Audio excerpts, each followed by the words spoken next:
গুষ্ঠলীলা হ'ল প্ৰথম অঘাসুৰ বধ। অঘ শব্দৰ অৰ্থ হ'ল পাপ সংস্কৃতৰ। এতিয়া অঘাসুৰটো কেনেকুৱা বুলি কৈছেগে, অঘাসুৰ মানে হ'ল সাপ, সাপ হৈ পৰিছে অৰ্থাৎ পাপ। এই ঠোঁটটো পাতলত ওঠটো ওপৰত, ঠোঁটটো পাতলত ওঠটো ওপৰত, জিভাখন সেন্দুৰীয়ালি, দেখিবলৈ সুন্দৰ ৰাস্তাৰ নিচিনা পৰি আছে। আৰু গোপ বালকসকলে ভুল ৰূপে সেইটো ৰাস্তা বুলি ভাবি, সেন্দুৰীয়া আলি বুলি ভাবি, সুখৰ ৰাস্তা বুলি ভাবি পাপৰ মুখলৈ সোমাই গুচি গ'ল। আৰু লগে লগে অঘাসুৰৰ পেটত সোমাল, পাপৰ পেটত সোমাল। তেতিয়া ভগৱান কৃষ্ণই অঘাসুৰৰ পেট ফালি সেই গোপবালক সখাসকলক উদ্ধাৰ কৰিলে। এতিয়া আমাক বুজাইছে পাপৰ মুখখন কিমান ডাঙৰ, ঠোঁটটো পাতলত ওঠটো ওপৰত, সেইকাৰণে পাপৰ মুখখন চিনি নাপায়। এতিয়া মহান মহান সন্তসকলৰ পাপ আজি জেলত আছে।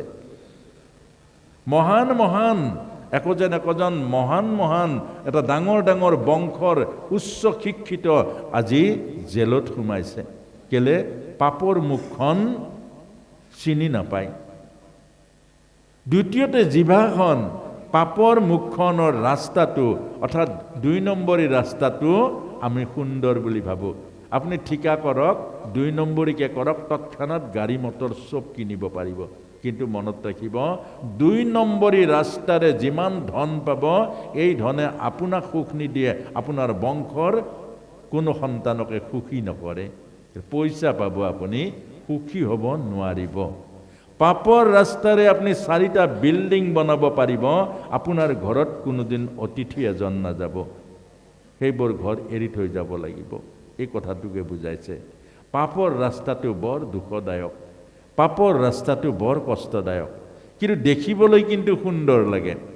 পাপৰ মাজেৰে আপুনি ধন ঘটক, তৎক্ষণাৎ ধনী হ'ব পাৰিব, কিন্তু সুখী হ'ব নোৱাৰে। মেহনতেৰে আপুনি ধন ঘটক, অৰ্থাৎ পুৰুষাৰ্থেৰে ধন ঘটক, সেই ধন আপোনাক সুখী কৰিব। বিদুৰৰ ঘৰ সুখী আছিলে, দুৰ্যোধনৰ ঘৰ দুখী আছিলে। এইটোকে বুজাইছে যে ৰাৱণ স্বৰ্ণলংকাৰ অধিপতি ৰাৱণ দুখী আছিলে, আৰু বিভীষণৰ ঘৰত মাত্ৰ তুলসী এজোপা আছিলে, বিভীষণ সুখী আছিলে। সেইকাৰণে লংকাৰ সুখী মানুহজনে হ'ল বিভীষণ। কেলে? পাপৰ ধন নাই ঘটা। কৌৰৱৰ সুখী মানুহজন হ'ল বিদুৰ। সেইকাৰণে বিদুৰ নমৰিলে কৌৰৱৰ মহাযুদ্ধত। কেলে? বিদুৰৰ পাপৰ ধন নাছিলে। এই কথাবোৰ আমাক বুজাইছে। এতিয়া সেই অঘাসুৰ পাপৰ প্ৰতীক।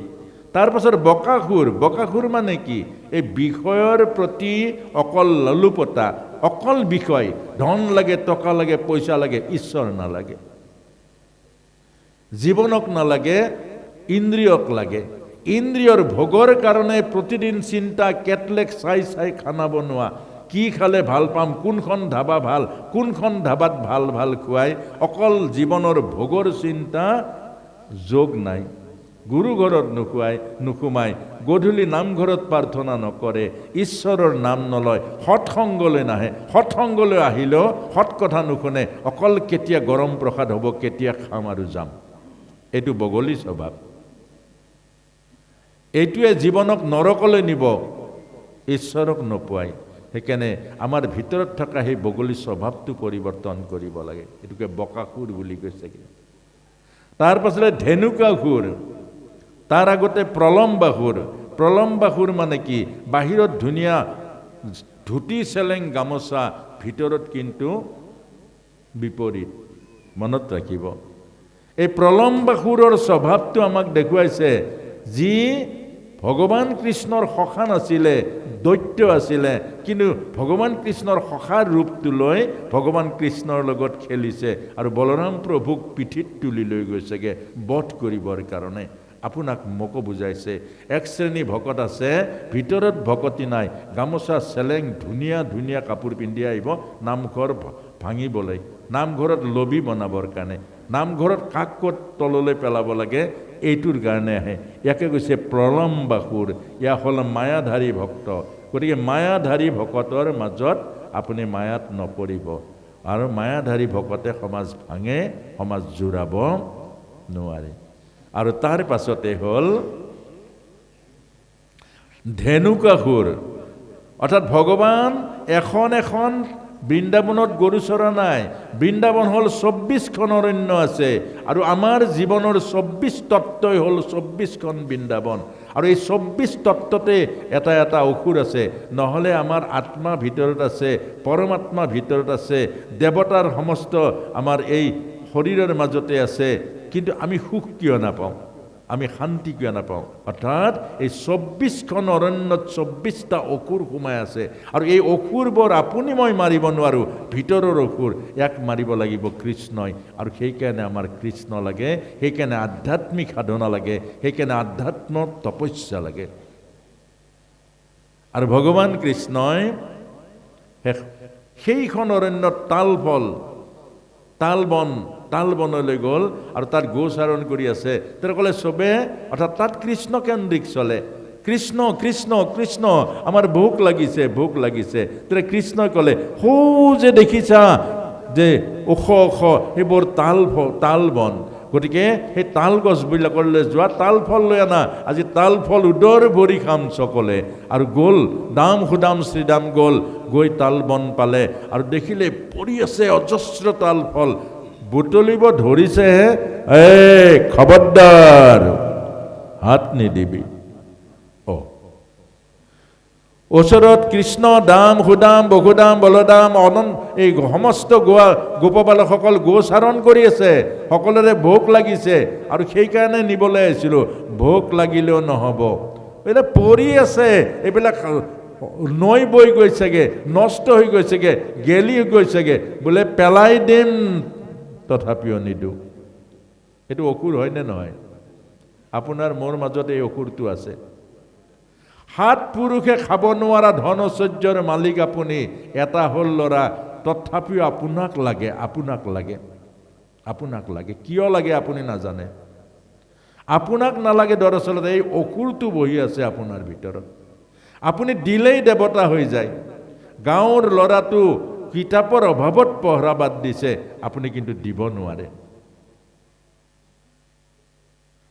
আপোনাৰ ঘৰত 50টা চোলা আছে, আৰু 5টা লাগে, এটা আপুনি কাৰোবাক দিব নোৱাৰে। কিয় দিব নোৱাৰে?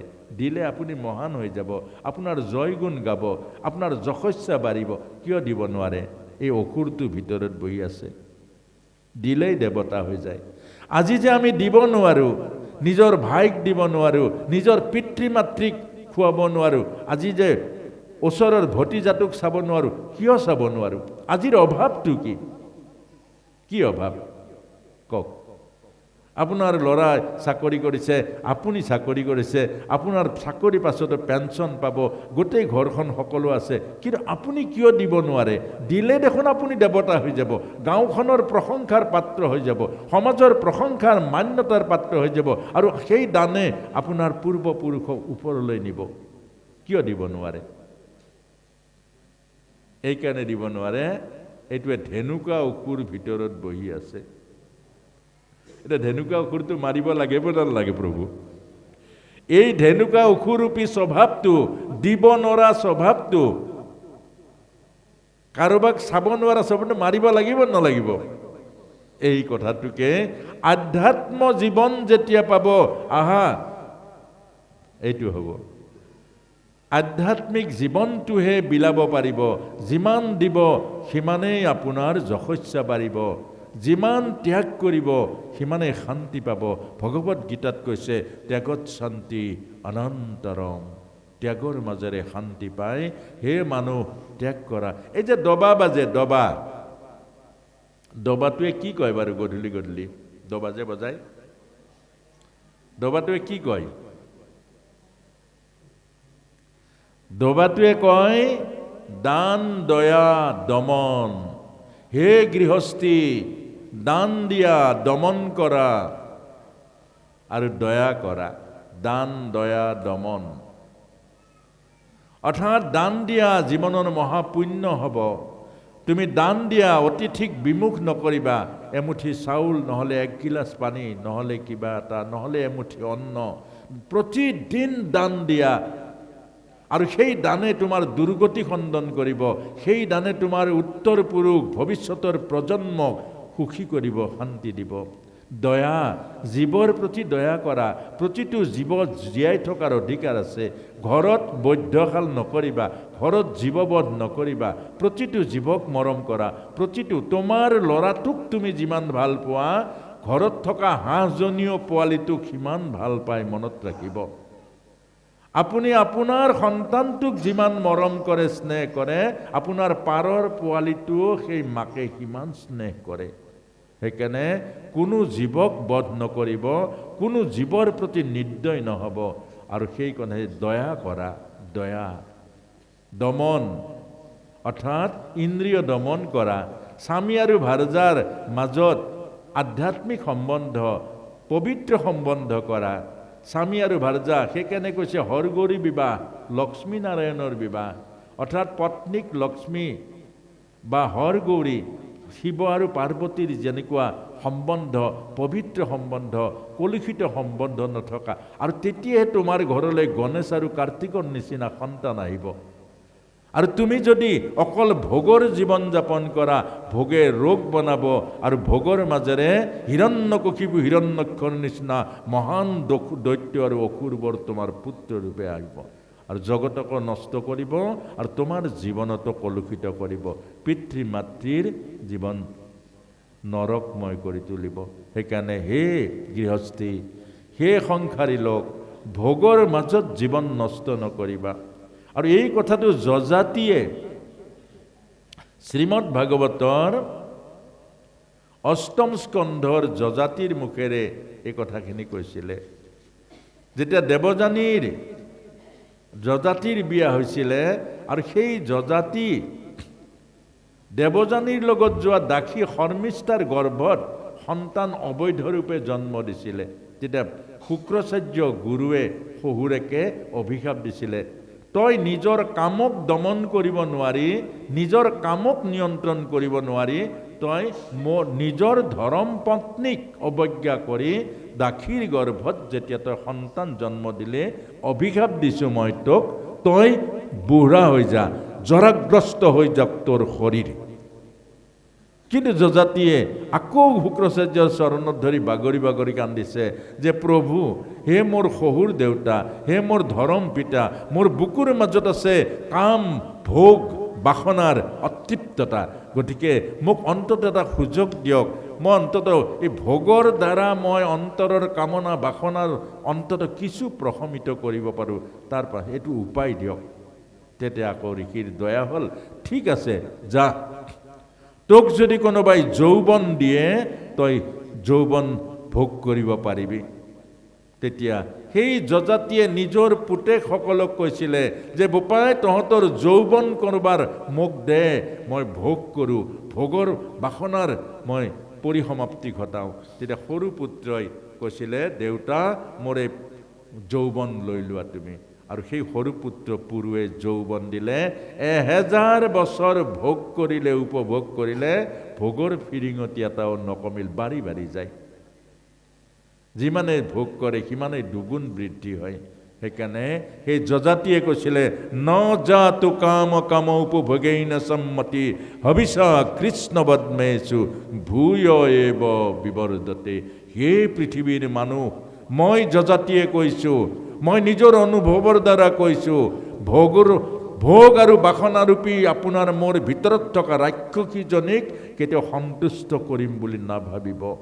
অগ্নিত যিমান ঘিউ দিব সিমান দুগুণ যেনেকৈ প্ৰজ্বলিত হয়, আপোনাৰ ভিতৰত থকা কামনা বাসনাৰূপী ৰাক্ষসীজনীকো যিমান দিয়ে ভোগ আৰু বাসনাই আপোনাক ঈশ্বৰৰ ৰাজ্যৰ পৰা, সুখৰ ৰাজ্যৰ পৰা, শান্তিৰ ৰাজ্যৰ পৰা আঁতৰাই লৈ যাব। গতিকে সাৱধান, মই যজাতিয়ে আপোনাক সাৱধান বাণী শুনাইছোঁ। এই কথাটোকে আমাক বুজাইছে। সেইকাৰণে শেষত গৈ ভগৱান কৃষ্ণৰ গুষ্ঠলীলা সমাপ্ত হৈছে কালীয় দমনত। এই কালীয় দমনৰ কথাখিনি কৈয়ে কেতিয়াবা কেতিয়াবা আকৌ আপোনাক এইখন আসনৰ পৰা আকৌ শ্ৰোতা ভক্তসকলৰ প্ৰতি বহুত মৰম লাগে, আপোনাক সবে জানোচা কষ্ট পায়, এই ভাৱটো আহিয়ে থাকে। আৰু আমাক কেতিয়াবা কেতিয়াবা কয় যে প্ৰভু আপুনি কথা কোৱা বন্ধ নকৰিলে আমি যাব নোৱাৰোঁ, গতিকে আপুনি সামৰিলেহে যাব পাৰোঁ। কেলে কেতিয়া ভাল লাগে, যেতিয়া জীৱই ভাগৱত শুনিব তেতিয়া ভাল লাগে, কাণে শুনিলে ভাল নালাগে। এইফালে আপুনি হাজাৰজন মানুহ গৈ থাকিব কাণত, কিন্তু সেইজন মানুহক যদি অন্তত 10 মিনিট বহাই দিয়ক, 10 মিনিটত যদি হৃদয়ৰ দ্বাৰা এই ভাগৱত শুনে, জীৱই যেতিয়া তৃপ্তি পাব, সেই জীৱই আৰু অন্যত্ৰ ৰসত ৰতি নাই। মাধৱ পুৰুষে কৈছে মহাভাগৱতৰ ৰস যেতিয়া হৃদয়ত সোমাব, অন্যত্ৰ ৰসত আৰু ৰতি নাথাকে। এটা কালী দমন, কালী মানে কি? যমুনাৰ এটা হ্ৰদ। যমুনা মানে কি বাৰু? দৰ্শনখিনিহে কৈছোঁ আপোনাক হ'ব। যমুনা মানে হ'ল প্ৰেমৰ, এই প্ৰেম আমাৰ ভিতৰত যে প্ৰেম চলি আছে, প্ৰেম নহ'লে এতিয়াই মৰি যাব, 1 ছেকেণ্ড জীয়াই নাথাকে। এই প্ৰেমৰ নদীখনেই হ'ল যমুনা, যি প্ৰেমৰ নদীয়ে আপোনাক মোক জীয়াই ৰাখিছে। আৰু কোনোবাই গছত ওলমি যায়, কেতিয়া প্ৰেমৰ নদীখন যদি শুকাই যায়, তেতিয়া গছত ওলমি দিব, পয়জন খাই দিব। এই প্ৰেমৰ নদী হ'ল যমুনা, আৰু যমুনাৰ হ্ৰদটো মানে হ'ল হৃদয়, এই হৃদয়ে হ'ল হ্ৰদ। আগতে কালী নাছিলে, প্ৰেমে আছিলে। খুব ধ্যান দি শুনিব, এইটো একেবাৰে ইমান দৰকাৰী, বিশেষকৈ নতুন প্ৰজন্মটোৰ বহুত দৰকাৰী। আগত আমাৰ হৃদয়খন প্ৰেম আছিলে, সেইকাৰণে আগৰ প্ৰেমবোৰ চাব। আগত প্ৰেম কৰি প্ৰেমৰ চলনাৰে কোনো নাৰীক বিক্ৰী কৰা নাছিলে, মনত ৰাখিব। আগত গাঁৱৰ ল'ৰাটোৰ যুৱক এজনৰ লগত, 25 বছৰীয়া গাঁৱৰ যুৱক এজনৰ লগত গাঁৱৰ 18 বছৰীয়া এগৰাকী গাভৰু নিঃসন্দেহে পঠিয়াই দিব পাৰে। আজিৰ পৰা কিছু বছৰ আগত আপোনালোকে মনত ৰাখিব, নিঃসন্দেহে আজি 60 বছৰীয়াজনৰ লগত 5 বছৰীয়া কন্যাগৰাকী পঠিয়াব নোৱাৰে। এটা আগৰ প্ৰেম আছিলে জনম জনম, অৰ্থাৎ স্বামী ভাৰ্যাৰ সম্বন্ধ শিৱই আৰু পাৰ্বতীৰ নিচিনা জনম জনম। আৰু ইমান প্ৰেম আছিলে যে চিতাত উঠি গৈছিলে পত্নী স্বামীৰ চিতাত, সতী যোৱা বুলি কয়, তোমাৰ লগত মই যাম, ইমান প্ৰেম। কিন্তু আজিৰ প্ৰেমটো অলপ বেলেগ টাইপৰ। সেইকাৰণে আই মাতৃসকল, আমাৰ গাভৰুসকলক কৈছোঁ, আজিৰ প্ৰেমটোৱে চলনা। এজন বুঢ়া মানুহ আছিলে, উদঙৰ দিন, গৰুটো হেৰাইছিলে, ডাঙৰ বলদ গৰু এটা।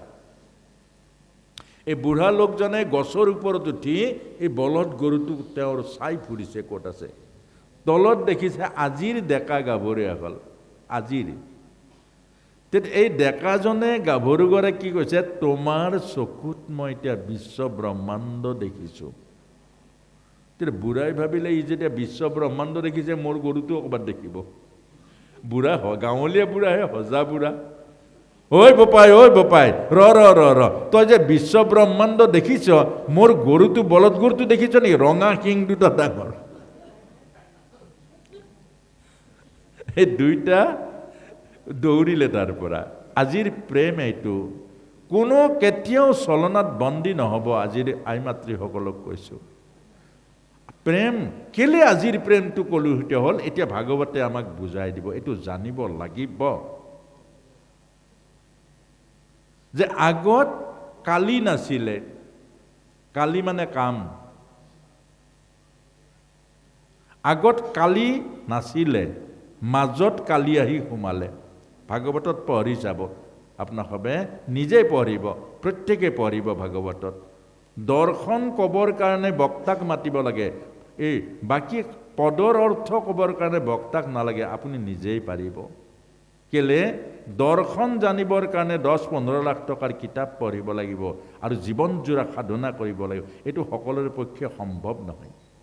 মোক মাৰোৱাৰী এজনে কৈছিলে যে আমাৰ ৰাজস্থানত মাত্ৰ 7-8জন বক্তা আছে, আৰু এই বাখ্যাৰ আসনখনত আমাৰ কোনো মানুহ নবহে। ভয় কৰে, বহুত ভয় কৰে। সুখদেৱৰ আসন সেইখন আসন ব্যাসৰ আসন। সেই আসনখনৰ যদি মৰ্যাদা হানি হৈ যায়, দেখিব ভাগৱতত একো নাথাকিব। এতিয়া সেই কথাটোকে আমাক কৈছে যে কালি আহি সোমালে, ওপৰে উৰি যোৱা চৰাইবোৰো মৰে। কাম এনেকুৱা ভয়ানক, কাম এনেকুৱা ভয়ানক, কোৱা নাই জানো 60 বছৰীয়া ককাকৰ লগত নাতি থাকিব নোৱাৰে। এতিয়া কাম তেনেকুৱা। অলপতে এনেকুৱা ভয়ানক ভয়ানক কথাবোৰ ঘটি আছে। আমি অলপতে আজি কেইদিনমান আগতে ফেচবুকত পাইছোঁ, বিয়ৈকে বিয়নীজনীক পলাই লৈ গ'ল।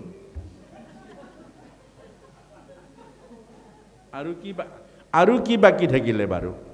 এতিয়া যদি আমি ভয় নকৰোঁ, এইটো নিৰাময় কৰিবলৈ যত্ন নকৰোঁ, নিৰাময়ৰ উপায় হ'ল এই ভাগৱতত আছে। এতিয়া সেই কামৰূপী কালিক দমন কৰিবৰ কাৰণে লাগিব আধ্যাত্মিক জীৱনৰ সাধনা। এইটোকে বুজাইছে। আধ্যাত্মিক জীৱনৰ সাধনা লাগিব কামৰূপী কালিক দমন কৰিবৰ কাৰণে। এতিয়া সেই গোপ বালকসকলে যমুনাৰ হ্ৰদৰ পানী খাই অচেতন হৈ পৰিলে। অচেতন অৰ্থাৎ আমাৰ গাভৰুসকলেও এতিয়া এই কামৰূপী কালিৰ জল পান কৰি অচেতন। বাপেকক চিনি নাপাওঁ বুলি কৈ দিয়ে। যি পিতৃ দেৱ ভৱ, যি মাতৃ দেৱ ভৱ, দেখা ঈশ্বৰ মা দেউতা, দেখা ঈশ্বৰ মা দেউতা, সেই মা দেউতাক চিনি নাপাওঁ বুলি ক'বলৈ আৰম্ভ কৰিছে। মা দেউতাক নোকোৱাকৈ কৰবাত পলাই গৈছেগে। কিহৰ কাৰণে পলাই গৈছে মনত ৰাখিব। জন্ম দিয়া এগৰাকী মা, 10 মাহ 10 দিন গৰ্ভত ৰখা এজনী মা, যিজনে স্তনপান কৰাই জীৱন দিছে, যিজনে 20টা মূত্ৰ ধুৱাই ডাঙৰ দীঘল কৰিছে, যিজনে জীৱনৰ সৰ্বস্ব ত্যাগ কৰি ডাঙৰ দীঘল কৰিছে, সেইজনী কন্যাই মাকক লুকুৱাই কৰবাত পলাই যায়। সেইজনী কন্যাই মাকক ঠগায়। কিয়? অচেতন নহয় জানো? অচেতন নহয় জানো? মা কি নাজানে? করুণাময়ী, দয়াময়ী, মমতাময়ী, সেই মাকক ঠগে। যিজন দেউতাকে জীৱনৰ সৰ্বস্ব ত্যাগ কৰি এক পইচাকৈ গোটাই আপোনাৰ জীৱন বিকাশৰ কাৰণে যত্ন কৰিছে, নিজে নাখাই খুৱাইছে, কৰবাৰ পৰা আনিছে, আৰু সেইজন দেউতাকক ঠগিছে, সেইজন দেউতাকক ফাগি দিছে। কিহৰ কাৰণে? কাম। সেইটো অচেতন। অচেতন কাম। আৰু সেই কামৰূপী কালিক দমন কৰিছে ভগৱান কৃষ্ণই। অৰ্থাৎ আধ্যাত্মিক জীৱনে আপুনি আপোনাৰ সন্তানক ভাগৱতী জ্ঞান দিয়ক, ভাগৱতৰ সাধনা দিয়ক, সেইজনেহে কামৰ ওপৰলৈ উঠিব, সেইজনেহে ৰামৰ। আজি এই কথাখিনি আমাক বুজাইছে। ভগৱান কৃষ্ণই কালিৰ হ্ৰদত জাপ মাৰিলে আৰু কালিৰ শিৰত উঠি নাচিছে। অৰ্থাৎ কালি মানে কাম। আকৌ কৈছোঁ, এই 5টা মুখ থকা সাপটো নহয়, সাপটো হ'ল এটা প্ৰতীক, আৰু আমাৰ ভিতৰত থকা কামো পঞ্চমুখী কাম। কামৰ হাজাৰ হাজাৰ ফণা, হাজাৰ হাজাৰ মুখ আছে। অৰ্থাৎ এটা মানুহে কামনাৰ দ্বাৰা এগৰাকী নাৰী নহয়, শ নাৰীৰ জীৱন ধ্বংস কৰি দিব। এতিয়া কত শ নাৰী বিক্ৰী কৰিছে কামনাৰ দ্বাৰা, কত কামনাৰ দ্বাৰা তেল ঢালি জ্বলাই দিছে। গতিকে এইটোকে কৈছে কাম। ভগৱান কৃষ্ণই কালি হ্ৰদত জাপ মাৰি কালিৰ শিৰত নাচি নাচি, শিৰৰ গোটেই শিৰ তলফালে মুচুকা খাই গ'ল। পত্নী নাগপত্নীসকলে প্ৰাৰ্থনা স্তুতি কৰিছে। তেতিয়া কৈছে, তই ইয়াত নাথাকিবি বোলে, প্ৰভু ইয়াৰ পৰা গ'লে গৰুণ্ডই মোক মাৰি পেলাব, খাই পেলাব। শুন, মোৰ এই ধ্বজ ব্ৰজ বংকুশ পদ্ম পঞ্চচিহ্ন চৰণ দৰ্শন পালে গৰুণ্ডই একো নকৰে। তই কলৈ যা? ৰমণক দ্বীপলৈ। কাম মাৰিব নোৱাৰে, কাম লাগিব। ক'ত ব্যৱহাৰ হ'ব কাম? পবিত্ৰ স্বামী আৰু ভাৰ্যাৰ সম্বন্ধৰ মাজেৰে কাম ব্যৱহাৰ কৰক, ৰামক জন্ম দিয়ক। কিন্তু বিকৃত দেহৰ কামনা বাসনা পূৰণ কৰিবৰ কাৰণে এই প্ৰেতাত্মাবোৰ জন্ম নিদিব। অৰ্থাৎ দেহৰ ভোগ আৰু বিলাসৰ বাবে আমাক কাম দিয়া নাই, কাম দিছে ৰামক জন্ম দিবৰ কাৰণে, কাম দিছে ভগৱানক ঈশ্বৰীয় দেৱকীক নমাই আনিবৰ কাৰণে। সেইকাৰণে আমাৰ বিবাহ সংস্কৃতিত কৈছে তোমাৰ হাড়ে মোৰ হাড় মিলক, তোমাৰ মাংসই মোৰ মাংস মিলক, তোমাৰ মনে মোৰ মন মিলি আমি দুয়ো লগ লাগি এখনি সৰগীয় সংসাৰ ৰচনা কৰোঁ, য'ত সৰগৰ দেৱকীকো আহি পৃথিৱীৰ বুকুত সোণৰ সংসাৰ স্বৰ্গৰ সুখ ৰচনা কৰিব। এইবোৰ ভাৰতীয় সংস্কৃতি। গতিকে এই কথাটোকে আমাক বুজাইছে। আৰু সেই কামজয় কেলি অৰ্থাৎ আমাৰ যুৱ প্ৰজন্মক আজি আধ্যাত্মিকতাৰে গঢ়ি তোলক। আজি যুৱ প্ৰজন্মক আধ্যাত্মিক এই যে 12 বছৰ বয়সত পুৰুষৰ প্ৰথম শুক্ৰ আৰম্ভ হয়, এইটোকে যৌৱন বুলি কয়। আৰু সেইকাৰণে 12 বছৰ বয়সৰ পৰা ভগৱান কৃষ্ণক গোচাৰণ কৰিবলৈ, গো মানে ইন্দ্ৰিয়, চাৰণ মানে সাধনা। নহ'লে ভগৱানে গৰু চৰাবলৈ নেকি? নহয়। আপোনাৰ আমাৰ সন্তানসকল 12 বছৰ বয়সত প্ৰথম বীৰ্য শক্তি আৰম্ভ হয়, যৌৱন আৰম্ভ হয়। আৰু সেই যৌৱনক ধৰি ৰাখিবৰ কাৰণে ব্ৰহ্মশক্তি বীৰ্য শক্তিক কপাললৈ নিবৰ কাৰণে, বীৰ্য শক্তিক ঊৰ্ধ্বগতি কৰিবৰ কাৰণে, আৰু এই বীৰ্য শক্তি ব্ৰহ্মশক্তি হ'ল এটা সৰগৰ দেৱশিশুক নমাই আনিবৰ কাৰণে মহাসম্পদ। আৰু সেয়াই গোচাৰণ সাধনা, ইন্দ্ৰিয়ক নিয়ন্ত্ৰণৰ সাধনা আৰু ইন্দ্ৰিয় সংযমৰ সাধনা। এইকাৰণে আজি নামঘৰ দিছে গুৰুজনাই, আজি ভাগৱত দিছে আমাক। ইয়াত আজি ভাগৱতত গোটেই যুৱচামটো, গোটেই শিশুসকলক এবাৰ কিয় নকলে আপোনাসবে যে ল'ৰাখিনি আহক বহক ইয়াত, কিয় নকলে আপোনাসবে? আৰু সিহঁত ডাঙৰ হ'লে আপোনাসবে প্ৰত্যেকে ক'ব যুৱচাম নষ্ট হ'ল, যুৱ সমাজ বেলেগ ফালে গ'ল, কেলে আজি আমাৰ পিতৃ মাতৃ হৈ নিজৰ সন্তানসকলক ইয়াত আনি কিয় বহাব নোৱাৰিলে?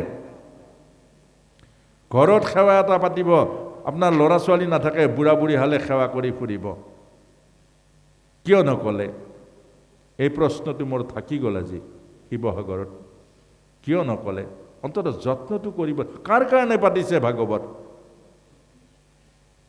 এই ভাগৱত কাৰ কাৰণে পাতিছে? এই ঘৰ কাৰ কাৰণে বনাইছে? এই গাড়ী কাৰ কাৰণে বনাইছে? এই নামঘৰ কাৰ কাৰণে বনাইছে? কাৰ কাৰণে? এই সকলৰ কাৰণে নহয় জানো? আজি আপোনাৰ গাড়ী আছে, মাটি আছে, বাৰী আছে, ধন ঐশ্বৰ্য বিভূতি আছে, সন্তানটো যেতিয়া বিপদগামী হৈ যাব, সন্তানটো যেতিয়া নষ্ট হৈ যাব, এইদিনা বুজিব এইবোৰৰ কোনো অৰ্থ নাথাকিব। আৰু সেইকাৰণে আমাক আজি শ্ৰীমদ ভাগৱতৰ মাজেৰে কামজয় কেলি অৰ্থাৎ আমাৰ যুৱ প্ৰজন্মৰ, আমাৰ নতুন পুৰুষৰ বুকুৰ মাজত থকা যিটো কামৰূপী কালিক দমন কৰি তাক ৰামলৈ ৰূপান্তৰ কৰিব লাগিব। আৰু সেই ৰামৰ দ্বাৰা অৰ্থাৎ সেই পবিত্ৰ কামৰ দ্বাৰা আমি নতুন নতুন দেৱ শিশু, নতুন নতুন ঈশ্বৰীয় গুণযুক্ত শিশু আমাৰ বুকুৰ মাজলৈ, ধৰাৰ মাজলৈ, আমাৰ সমাজৰ মাজলৈ নমাই আনিব লাগিব। সেইসকলে আমাৰ নামঘৰ ৰাখিব, সেইসকলে গুৰুজনাক ৰাখিব, সেইসকলে জাতি ভেটি মাতি সেইসকলে ৰাখিব। গতিকে এইখিনিকে আপোনাসবক জনাইছোঁ। আপোনাসব মোৰ বুকুৰ আপোন। মই এনেই মুখৰ পৰা কোৱা নাই, সঁচাই কৈছোঁ। এই শিৱসাগৰলৈ মই আগত বহুত আহিছোঁ, কালুগাঁৱলৈ আহিছোঁ, বৰতললৈ আহিছোঁ। বৰতলত এবাৰ ভাগৱতৰ এটা অনুষ্ঠান পাতিছিলে, 3 দিনৰ পাছত অকল মাইকত ঘোষণা কৰিছে বহিবলৈ জাগা নাই, প্ৰায় 2-2.5 হাজাৰ মানুহ হৈছে। গতিকে আপোনাসবক এইখিনি কথা এইকাৰণে কৈছোঁ, আপোনাসব মোৰ বুকুৰ আপোন। আপোনাসবৰ কাৰণে 89 চনৰ পৰা এনেকৈ পথে প্ৰান্তে ঘূৰি ফুৰিছোঁ। মই ইউনিভাৰ্চিটি পৰ্যন্ত গৈছোঁ যুৱ প্ৰজন্মৰ কাৰণে। আৰু মোৰ এইখিনি কথাও আপোনাসবে অন্তত এবাৰ হ'লেও সম্পূৰ্ণ ভাগৱত শুনিবলৈ, জ্ঞানটো অকল জ্ঞানটো এবাৰ হ'লেও শুনিবলৈ যত্ন কৰক। আজি গীতা আমাৰ জীৱন গঢ়া, গীতা আমাৰ জীৱন পৰিশুদ্ধি কৰা, গীতাই আমাৰ পথ নিদৰ্শন দিয়ে। আজি যুৱচামৰ কাৰণে গীতাৰ অনুষ্ঠান পাতক। এইবোৰ আৰম্ভ নকৰিব, এইবোৰ বেলেগ একো নালাগে, লাইট টাইট একো নালাগে। মাত্ৰ আপোনাসবে কোনোবা এটা ঘৰত লাগিলে কৰক, কোনোবা এটা নামঘৰত পাতক। গধূলি 3 ঘণ্টা গীতা আৰু জীৱন দৰ্শনৰ ওপৰত আলোচনা কৰক। তেওঁলোকক গীতাৰ মাজত জীৱনক বিচাৰিবলৈ দিয়ক। গীতাৰ মাজত জীৱন যিদিনা বিচাৰি পাব, সেইদিনা স্বামী বিবেকানন্দৰ নিচিনা চৰিত্ৰবান হ'ব। সেইদিনা আব্দুল কালামৰ নিচিনা মহান ত্যাগী আত্মা হ'ব, যিজন ৰাষ্ট্ৰপতি হোৱাৰ পাছত কিতাপৰ বাকচ 2টা হাতত লৈ গৈছিলে আৰু একো নোহোৱাকৈ ওলাই গৈছিলে। আনকি তেওঁৰ দেহৰক্ষী যিজন কনিষ্ঠবল আছিলে সেইজনক মূৰ দুৱাই নমস্কাৰ কৰি কৈছিলে, তুমি মোৰ কাৰণে বহুত কষ্ট কৰিলা, থিয় হৈ থাকি পাৰিলে মোক ক্ষমা কৰিবা। এনেকুৱা আমাৰ ভাৰতৰ এনেকুৱা মহান মহান আত্মা আছে। গতিকে আজিও আপোনাসৱে কলিযুগ কাৰ কাৰণে? যি মানুহ আধ্যাত্মিক শূন্য সেইজনৰ কাৰণে কলিযুগ। গতিকে আজিৰ কলিযুগ নহয়, আজিও সত্য যুগ আছে। যি সঁচা কথা কয় সত্য যুগ, আৰু যি অকল মিছা কথা কয় কলিযুগ। যি নিজৰ ঘৰখন নষ্ট কৰে এয়া কলিযুগ। যি নিজৰ ল'ৰা ছোৱালীক আধ্যাত্মিক জ্ঞান নিদি সংসাৰৰ ভৌতিক সুখ আৰু বাসনাৰ কাৰণে মনটো বহৰাই, এইখন ঘৰৰ কাৰণে কলিযুগ। মনত ৰাখিব। গতিকে সত্য যুগ আমিও আজিও আছে। সত্যত চলক, সত্যক আশ্ৰয় কৰক, আৰু সত্যই আপোনা হ'বক সত্য যুগেই দিব। গতিকে এইখিনিকে কৈ আজি আপোনাসৱৰ বুকুৰ মাজলৈ বহুত বছৰৰ মূৰত আহিছোঁ। আগতে মাজতে এবাৰ এই জোলা গাঁৱলৈ আহিছিলোঁ। সেইটোৱে মোৰ আকৌ নতুনকৈ শিৱসাগৰত নাম লগোৱা হৈছে, আৰু জন্ম হৈছিলে জোলা গাঁৱত, নতুনকৈ জন্ম। আৰু এইবাৰ আজি আপোনাসৱৰ এই মগনা গাঁও আজি অকণমান ডাঙৰ হৈছোঁ। গতিকে আপোনাসৱ সকলোলৈকে মই ধন্যবাদ আৰু কৃতজ্ঞতা যাচিছোঁ। উদ্যোক্তাসকল যুৱক কাৰণে দেখি ভাল পাইছোঁ, আৰু উদ্যোক্তাসকলে এই যুৱচামৰ কাৰণে আপোনাসৱে যুৱচামৰ কাৰণে যুৱকসকলে চিন্তা কৰক। তেতিয়াহে আমাৰ সমাজখন সুন্দৰ হ'ব। আৰু সমাজখন সুন্দৰ কৰিবলৈ হ'লে আমি আধ্যাত্মিকতাৰ মাজেৰেহে সুন্দৰ কৰিব পাৰিম। এইখিনি কথা আপোনাসৱক জনাইছোঁ। আৰু লগতে যদি দুই চাৰিটা কথা ভুল ক্ৰুটিও হৈছে, কথা ভিতৰত আমি লুকাব নোৱাৰোঁ। মনত ৰাখিব, আমি ভিতৰত কপট আনিব নোৱাৰোঁ, লুকাব নোৱাৰোঁ। আমি যদি মিছাকৈ প্ৰশংসা কৰোঁ, সঁচাবোৰ ঢাকি ৰাখি দিওঁ, তেতিয়া আমাকো পাপে চুব। গতিকে এই যিকণ সঁচা এইকণ ক'বৰ কাৰণে যত্ন কৰিছোঁ। আৰু এইটো সত্য কথা, এজন বক্তাৰ সন্তুষ্টি হ'ল শ্ৰোতাসকলৰ মাজত আধ্যাত্মিকতা, দৰ্শন আৰু পৰিৱেশ। এজন বক্তা অৰ্থাৎ এই পইচা আৰু পাতিৰ কাৰণে যদি বক্তা হয়, পইচা পাতিৰ লগত যদি বক্তাৰ লগত ব্যৱসায় কৰে, তেতিয়াহ'লে আধ্যাত্মিক নাথাকে। তাত বেপাৰীহে থাকে, তাত বেপাৰহে থাকে, আধ্যাত্মিকতা নাথাকিব। গতিকে এজন বক্তাৰ নিচিনা এজন বক্তাক ব্যাসদেৱৰ সেই আসনৰ সুখদেৱ ভাৱনাৰে বহুৱাই, আৰু শ্ৰোতাসকলে এই কথাখিনি মৰ্যাদা দিব লাগিব। যদি সেই মৰ্যাদাটো নিদিয়ে, শ্ৰদ্ধাৱান লভতে জ্ঞানম, শ্ৰদ্ধাহে জ্ঞান লোৱাৰ প্ৰথম বস্তু। অৰ্থাৎ আমি যদি শ্ৰদ্ধাটোৱেই নাই, হাজাৰ হাজাৰ জ্ঞানৰ সমুদ্ৰত আপুনি স্নান কৰক, সেই জ্ঞান আপোনাৰ মোৰ নহ'ব। অৰ্থাৎ গংগা স্নান কৰিলে মানুহৰ পুণ্য নহয়, যদি গংগাৰ ধাৰণা নাথাকে। গংগাৰ ধাৰণাৰে স্নান কৰিলেহে আমাৰ পুণ্য হ'ব।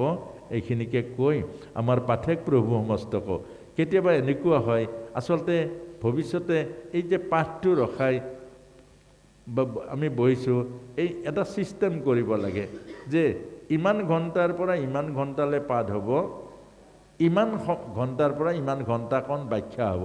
তেতিয়া পাঠৰ আসনখন এৰি দিলেও আপত্তি নহ'ব। কেলৈ কথাটো একেদে, পাঠকজন ইমান ঠাণ্ডাত যদি বহি থাকে, তেওঁতো বাহিৰত বহিলে কাপোৰ এখন ল'ব পাৰিব, বাহিৰত বহিলে চোলা এটা পিন্ধিব পাৰিব। গতিকে ব্যৱস্থাটো পাছত এটা পদ্ধতি, এটা বিজ্ঞানসন্মত ভাৱনাৰে ব্যৱস্থাটো ল'ব লাগে, যে আমি বিশেষকৈ ৰাতিপুৱা 5 বজাৰ পৰা 8 বজালৈ বা 9 বজালৈ পাঠ দিব লাগে। ঘৰৰ পৰা শুনিব, ইয়াত 2-4জন ভকত থাকিব, গোটেই বায়ুমণ্ডলটো শোধন হ'ব, আৰু গোটেই গৃহস্থী আশ্ৰমসমূহত অন্ততঃ সেইখিনি সময়ত বেয়া কথা মনলৈ নাহিব, বেয়া চিন্তা নাহিব, লোকচানো একো নহয়। আৰু দুপৰীয়া সাধাৰণতে পাঠ কৰিলে কি হ'ব, মানুহ নাহে, আৰু ৰাতিও গোটেই ৰাতি পাঠ কৰি দিব, কিন্তু কোনো নাথাকে। গতিকে কোনো নাথাকিলে পাঠ কৰি থাকিলে, অৰ্থাৎ আপোনাৰ ভাগৱত, আপুনি গৃহস্থী, আপুনি সেৱকী, ইয়াত ভাগৱত পাঠ কৰিব, আপুনি গৈ বিচনাত শুই থাকিব, তেতিয়া অপৰাধে লাগে। আমি কলিযুগত যিমানটো পাৰোঁ সিমানখিনিকে কৰিব লাগে, আৰু যিমানখিনি নোৱাৰোঁ সেইখিনি এৰি দিব লাগে। গতিকে আমাৰ যুৱ প্ৰজন্মক আমাৰ নতুন পুৰুষসকলে এই অনুষ্ঠানভাগ আয়োজন কৰি অতি মহৎ কাম কৰিছে। আপোনালোকক পুনৰ পুনৰ ধন্যবাদ আৰু কৃতজ্ঞতা যাচিছোঁ। ভগৱানে আপোনালোকক আৰু সুদূৰ প্ৰসাৰী চিন্তা দিয়ক আৰু সমাজখন ধৰি ৰাখিবৰ কাৰণে বিশেষকৈ যুৱ চামটোক আনিবৰ কাৰণে যত্ন কৰিব। আৰু ইয়াত বয়োজ্যেষ্ঠসকল আছে, আপোনালোকৰ সন্মুখত এইখিনি কথা অকণমান দুই চাৰিটা অকণমান উচ্চ স্তৰত কোৱাৰ নিচিনাও হৈছে, গতিকে আপোনালোকে ক্ষমা কৰিব। আই মাতৃসকলটো মোৰ জননী সদৃশ আৰু এয়াও আমি মাতৃ ঋণে পৰিশোধ কৰিছোঁ। আমাক মায়ে জন্ম দিছে, এই দেহটো মায়ে দিছে আৰু সেই মায়ে দিয়া জন্ম, মায়ে দিয়া দেহ আৰু মাৰ মৰম স্নেহ প্ৰেম প্ৰীতি আমি এই ভাগেই আপোনালোকক মা ভাৱনাৰে এইকণ সেৱা কৰিবৰ কাৰণে যত্ন কৰিছোঁ। ইয়াতো যদি ভুল ত্ৰুটি হৈছে আপোনালোকে ক্ষমা কৰিব। বিশেষকৈ মোৰ লগতে 3জন ডেকা আছে। আমাৰ ডিম্পলে এতিয়া বিয়া বাৰু পতা নাই, মাজত সি MA কৰি আছে। আৰু আমাৰ মুকুন্দ মুৰাৰী এজন বিয়া পাতিলে আৰু বিশেষকৈ ঘৰ সংসাৰ আছে, ল'ৰা এটি আছে আৰু এওঁ মানে ষ্টেজ প্ৰগ্ৰামো কৰে। মই এই যুৱ চামটোক আনিবৰ কাৰণে, আমাৰ যুৱ চামটো অকণমান আকৰ্ষণ কৰিবৰ কাৰণে আৰু পাঠ নোহোৱালে ভাগৱতটো অকল কথাখিনি শুনি থাকিলে মানুহৰ আমনি লাগিব বুলি এটা আমাৰ গুৰুজনাৰ যিটো বাদ্যযন্ত্ৰৰ মাজেৰে দিহানামৰ এই ব্যৱস্থাটো ৰাখিছোঁ। আৰু আমাৰ ৰংমন ই নাহৰকটীয়াৰ আত্মাস্বৰূপ গোটেই গোপিনীসকল, আজিতো তাত গোপিনী নাই কাৰণে গোপিনীসকলে খুব হেৰি কৰি আছে। ই বাঁহীটো ভগৱানৰ কৃষ্ণৰ বাঁহীটোৱে হাতত ল'লে, তাৰ ৰংটো আকৌ কৃষ্ণ। গতিকে আৰু সেই কথাটোৰ কাৰণে এই আমি এটা আধ্যাত্মিক পৰিয়াল এটা, এওঁলোকৰ দেহৰ সম্বন্ধ মোৰ নাই কিন্তু আত্মাৰ সম্বন্ধ আছে। আমি এটা আধ্যাত্মিক পৰিয়াল ৰূপে আজি বহু বছৰৰ পৰা এই সেৱা কৰিবৰ কাৰণে আপোনালোকক যত্ন কৰিছোঁ। গতিকে আপোনালোকক আৰু এটা আমি কথা কৈ থৈ যাওঁ, খুব সীমিত অৱস্থাত কোনো এইবোৰ আৰম্ভ নকৰাকৈ কোনোবা এটা নামঘৰত মোৰ হেঁপাহ আছে যে 4 দিনমানৰ কাৰণে গীতা দৰ্শনৰ এটা অনুষ্ঠান কৰিব লাগে। নামঘৰ এটা আপোনালোকে দিলেই হ'ল। অকল গধূলি 3.5 ঘণ্টা গীতা দৰ্শনটো হ'ব যুৱ প্ৰজন্মৰ উপযোগী কৰি, আৰু দিনত 11 বজাৰ পৰা 12:30 বজালৈকে আই মাতৃসকলৰ কৰ্মশালা হ'ব। গৃহস্থী ধৰ্ম, মাতৃশক্তি জাগৰণ, গৃহস্থী ধৰ্মৰ আৰু আই মাতৃসকলৰ দায়িত্ব কৰ্তব্যৰ ওপৰত 1.5 ঘণ্টা। আৰু 3:30 বজাৰ পৰা আমাৰ ষ্টুডেণ্টখিনি, আমাৰ গাঁৱৰ যুৱকখিনি চৰিত্ৰ গঠন আৰু ব্যক্তিত্ব বিকাশৰ ওপৰত মাত্ৰ 1.5 ঘণ্টা কৰ্মশালা। আৰু সন্ধিয়াৰ টাইমটো বেলেগ কোনো চাহ তামোল জলপান ব্যৱস্থা কৰিব নোৱাৰিব। সন্ধিয়া মাত্ৰ খিচিৰিটো থাকিব, 1 বাতি 1 টাইম পাত্ৰত। এনেকুৱা এটা নামঘৰ বিচাৰি ফুৰিছোঁ আমি শিৱসাগৰৰ অঞ্চলত। গতিকে আপোনালোককো এই প্ৰস্তাৱটো দিলোঁ, কোনোবা এটা নামঘৰৰ ব্যৱস্থাটো যদি আপোনালোকে কৰে আৰু সেই কথাখিনিয়ে যত্ন আপোনালোকলৈ প্ৰস্তাৱ এটা ৰাখি, আৰু আমি ৰাতিপুৱা সোনকালে যাব লাগিব। তাত আমাৰ নাহৰকটীয়াত আকৌ অনুষ্ঠানটো আছে। মই 12 তাৰিখলৈকে নাহৰকটীয়াত থাকিব লাগিব। 7 দিনীয়া ভাগৱত কথা আৰু ব্যাখ্যাৰ অনুষ্ঠান। তাত 14 বছৰে ব্যাখ্যা হৈছে 7 দিনীয়াকৈ, আৰু প্ৰতিটো বছৰতে আমিও আহি আছোঁ। তাত 2জন ব্যাখ্যাকাৰ নামাতে। গতিকে এইবাৰ মাত্ৰ মোৰ এইখিনি ইয়াত মাজত আহিব লগা কাৰণে এজনক দায়িত্ব দি থৈ আহিছোঁ। এইখিনিকে কৈ আপোনালোকক পুনৰ সেৱা জনাই আপোনালোকৰ শিৱসাগৰৰ বাসীৰ এই অন্তৰ্বৰ্তী সমস্ত ৰাইজলৈকে প্ৰভু ভগৱন্তৰ চৰণত প্ৰাৰ্থনা জনাইছোঁ। গৃহে গৃহে আধ্যাত্মিক সুশান্তি হওক, আপোনালোকৰ ভৱিষ্যতৰ প্ৰজন্মটো ঈশ্বৰমুখী হওক, আৰু এইখিনিকে সেৱা কৰি আমাক দিয়া দায়িত্বভাগ ইয়াতে সামৰণি মাৰিছোঁ। ওম সৰ্বে ভৱন্তু সুখিনঃ, সৰ্বে সন্তু নিৰাময়াঃ, সৰ্বে ভদ্ৰাণি পশ্যন্তু, মা কচ্চিৎ দুঃখভাগ ভবেৎ। ওম শান্তি শান্তি শান্তি। জয় গোবিন্দ মহাপ্রভু।